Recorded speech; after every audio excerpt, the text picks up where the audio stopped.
Today, we're going to go on a pretty epic journey. Let's rewind the clock, way, way back, to tackle one of the biggest questions out there. How did we, Homo sapiens, go from being, well, just another ape, to pretty much the rulers of planet Earth? You might be surprised by the answer. It's kind of wild to think about, but for most of our history, humans were insignificant. Seriously, we had no more impact on the world around us than a gorilla, or a firefly, or even a jellyfish. We were just part of the background noise, not the main event. For what felt like an eternity, we were just one of the many animals roaming the African savanna. Yeah, we loved, we played, we squabbled, but so did chimps and baboons. We really were nothing special, just another creature trying to get by. So what happened? What changed? How did this totally unremarkable ape suddenly climb to the very top of the food chain and basically take over the entire planet? Now that is the great mystery we're diving into. All right, so to really get this, we have to understand something that's super easy to forget today. For a very, very long time, we weren't the only humans on the block, not by a long shot. Picture this.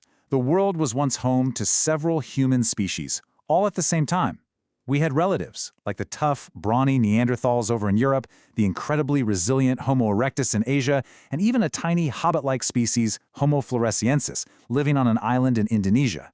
The fact that it's just us now, that's the weird part. And get this, look at how recently this all went down. As we sapiens started moving out of Africa, our siblings just vanished, one by one. By just 13,000 years ago, we were the last one standing. It's a pretty chilling pattern, and it makes you wonder about our own past, doesn't it? But here's the thing, our survival was anything but guaranteed. To see how we ended up on top, we've got to look at the hidden costs. The very things we think make us so special, well, they came at a really steep evolutionary price. Our defining feature, of course, is this massive brain. But that brain is a serious energy guzzler, so to fuel it, we had to make a huge trade-off. It's kind of like a government deciding to slash its defense budget to fund education. We diverted energy from our muscles to our neurons. And the result? Physically, we got a lot weaker. And walking on two legs? Yeah, that wasn't a free lunch either. Sure, it freed up our hands to make tools, but our skeletons weren't really designed for it. You know what we got? Backaches and stiff necks. And for women, it created a life-threatening problem. A narrower birth canal trying to pass a baby with an ever-growing head. So what was nature's weird workaround for this childbirth dilemma? Simple. Just give birth earlier. Think about it. A foal can run around almost right after it's born. A kitten is on its own in a few weeks. A human baby? Completely, utterly helpless. In that long period of total dependence, it had a huge impact on our society. A single mother just couldn't manage it all. To raise the human child, you needed constant help from your family, from your neighbors, from your tribe. This pressure forged us into deeply social creatures, giving an edge to those who could cooperate and form strong bonds. Okay, so let's recap. We've got weaker muscles, dangerous childbirth, and ridiculously helpless babies. With all these disadvantages, how in the world did we not only survive, but also outcompete everyone else? Well, as it turns out, we sapiens had a secret weapon. It wasn't just our big brains, and it wasn't just our tools. Other humans had those things for ages, and they were still just minor players. But then, around 70,000 years ago, something changed. We got our secret weapon. And that secret was the cognitive revolution. It was sparked by the arrival of a totally new kind of language. See, we didn't just talk about real things like lions or rivers. We started talking about things that don't exist anywhere but in our imaginations. We invented fictions, tribal spirits, gods, nations, laws, money, even corporations. This new ability was an absolute game changer. Simple gossip can help you keep a group of about 150 people together. But fictive language? That lets you cooperate with massive numbers of strangers. You can't get 1,000 monkeys to work together by promising them a banana paradise after they die, but you can with humans. Here's how that likely played out.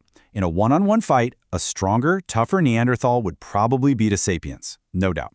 But what if you pit 1,000 sapiens, all united by some shared story, against 100 disconnected Neanderthals? The Neanderthals wouldn't stand a chance. Our true strength was never in our bodies, it was in our stories. So armed with this superpower of mass cooperation, sapiens didn't just stop with the other humans. Oh no, we started to reshape the entire planet, kicking off a series of revolutions that have built the world we live in right now. First up was the agricultural revolution. We tend to think of this as a huge leap forward, right? Progress.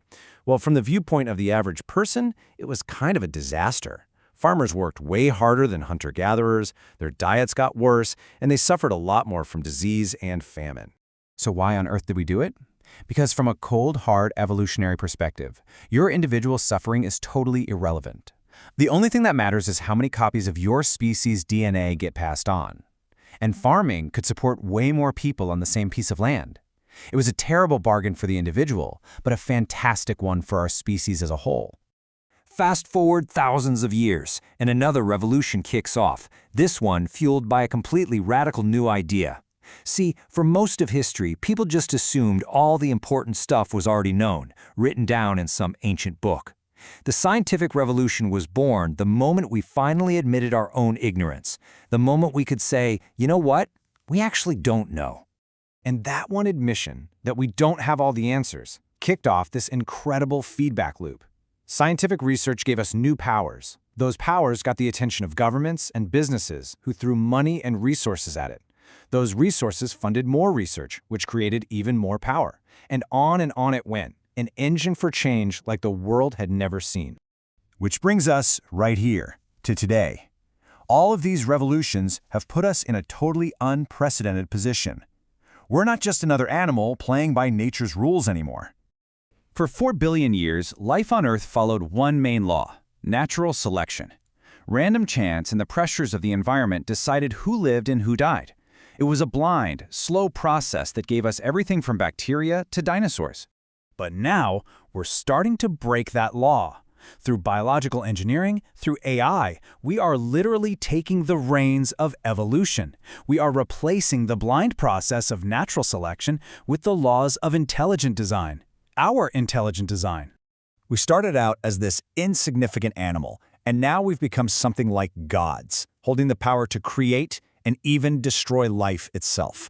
So the only real question left is, where do we go from here? What do we want to become? And honestly, there's probably no question more important than that one.